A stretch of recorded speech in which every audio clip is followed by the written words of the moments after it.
Baba. Baba kwema? Kwema. Uko sawa? Uko sawa. Wewe toa hiyo mbona unafia? Wewe toe tu. Unaniogopa mie?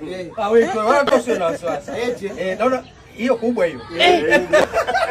God have mercy. Changia basi hata 500 hapo tuongezee maana tunataka. Sawa. Mimi hapa. Mama. So 500 mimi hapa buku. Wewe unapiga ni? Na mimi sipigi. Ila hivi ndani tu. Unataka kukaribika mimi hata. Kwanza ni. Mbona? Si hata tukiharibika si. Inanihusu nini? Mimi na sala gani? Piga vitu. A few moments later. Hela zipo wapi? Hapa mtu huu. Jamani vijana wangu nyie. Vijana wako nani? Msimchukua mzee. Mama yangu hapa. Simu ya watu hiyo. Ndutu kijana sana kujua mtu. Unamjua nani? Watu tumekaa maskani hapa hatuna hata hela za kufuta. Navua. Unaniacha uchi kama maskani. Oya.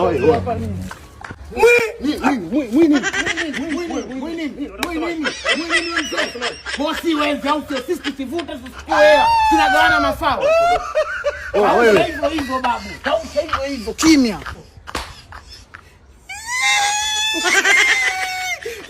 Jamani watoto wanavuta mimi nawaona kabisa na nilikuwa nawaongea mimi mwenyewe mimi haki ya Mungu. Ama kweli mtoto akiharibika ni hasara kwa jamii nzima. Amen. Ngatolana. Eyo ndutu.